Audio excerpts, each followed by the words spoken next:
Iran, Israel आणि America यांच्यामधले युद्ध कधी संपणार? कारण की दर 2-4 दिवसाला डोनाल्ड ट्रम्प येतात आणि म्हणतात की आम्ही शांती प्रस्ताव केलेला आहे आणि पुढच्याच दिवशी ती सर्वजण एकमेकावर मिसाईलला दागायला सुरुवात करतात. तर मी असं म्हणेन की इराण, इस्रायल आणि अमेरिका यांच्यामधलं युद्ध कधीच संपलेलं आहे. कारण की जे काही अमेरिकेला भेटायचं होतं, जे काही इराणला त्यांच्यामध्ये भेटायचं होतं आणि इस्रायलला भेटायचं होतं ते मिळालेलं आहे किंवा नाही मिळालेलं आहे. आणि यांना तिघांना समजलेलं आहे की या युद्धामध्ये काय भेटणार नाही. पण यांना एक कोड सुटत नाही, ते म्हणजे हिजबुल्लाचं.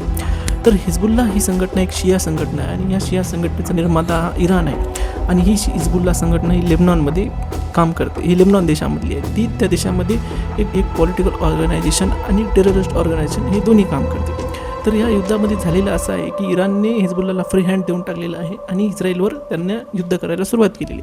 तर याच्यामध्ये इस्रायलने जे काही लेबनॉनचा थोडासा भाग आहे युद्धामध्ये ते जिंकून घेतलेलं आहे आणि ते इस्रायल सोडायला तयार नाही आहे आणि त्यांना हिजबुल्लाला पूर्णपणे खतम करून टाकायचं आहे. पण इराण हे होऊ द्यायच्या तयारीत नाही, कारण की शिया संघटना असल्यामुळे आणि त्याच्यातले पूर्ण माणसं हे इराणचे आहेत. आणि इराणला हे होऊ द्यायचं नाही की इस्रायलच्या उंबरठ्यावर असलेली त्यांची संघटना आणि त्यांची गव्हर्नमेंट ही इराणला संपू द्यायची नाही.